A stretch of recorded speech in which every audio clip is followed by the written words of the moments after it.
तर पुरवणी मागण्यांमध्ये सत्ताधारी आमदारांसोबतच काँग्रेसच्या 4 आमदारांना झुकतं माप दिले।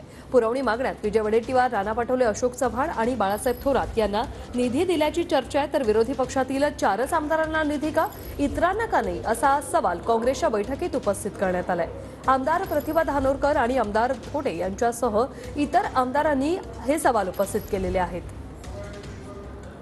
पुरवणी मागण्यांमध्ये काँग्रेसच्या 4 आमदारांना झुकतं माप दिल्याचं समोर आलंय। वडेट्टीवार, पटोले, अशोक चव्हाण आणि थोरात यांना निधी मिळाल्याची चर्चा आहे। तर इतर आमदार यांना निधी का मिळत नाही, असा सवाल काँग्रेसच्या बैठकीत उपस्थित करण्यात आलाय। प्रतिभा धानोरकर आणि धोटेंसह इतर आमदारांकडून हा सवाल जो आहे तो उपस्थित करण्यात आलेला आहे।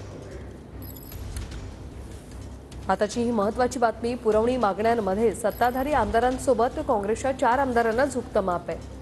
गजानन उमाटे आमचे प्रतिनिधी आपल्या सोबत जोडलेले आहेत। गजानन, काय सविस्तर अपडेट?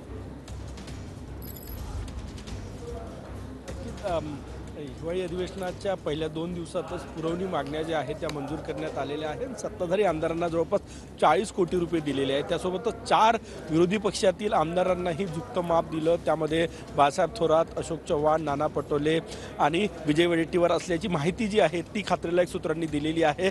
त्यामुळे काँग्रेसच्या बैठकीमध्ये इतर आमदारांनी प्रश्न उपस्थित केला। खडाजंगी झाल्याची माहिती आहे की 4च आमदारांच्या मतदारसंघात विकास म्हणजे विकास होणार आहे का, इतर आमदारांना जर निधी मिळालेला नाही तर विकास कामं कशी होणार आणि मग निवडून कसं येणार, असा सवाल या ठिकाणी उपस्थित करण्यात आला काही आमदारांकडून। आणि त्यावेळेस बाळासाहेब थोरात यांनी मध्यस्थ करून तो वाद जो आहे तो मिटवल्याची माहिती जी आहे ती मिळते आहे। सगळ्यात मोठा प्रश्न त्या आमदारांकडून उपस्थित करण्यात आलेला आहे की विरोधी पक्षातील फक्त 4च नेत्यांना निधी का दिला, असा उपस्थित जी नावं चर्चेत आहे, जी नावं उपस्थित करण्यात आली होती ती काँग्रेसची दिग्गज नाव आहे, ज्यामध्ये विरोधी पक्षनेते विजय वडेट्टीवार, बाळासाहेब थोरात, अशोक चव्हाण आणि काँग्रेसचे प्रदेशाध्यक्ष नाना पटोले, जे विरोधकांच्या बाजूनं सत्ताधाऱ्यांना प्रश्न विचारणार आहेत, त्यांनाच झुकतं माप दिलं असेल तर मग इतरांना निधी कसा मिळणार, असा प्रश्न या बैठकीत उपस्थित करण्यात आलेला आहे। ती निधी मिळाला की नाही हे सूत्रांची माहिती आहे। धन्यवाद तुम्ही दिलेल्या या अपडेटसाठी।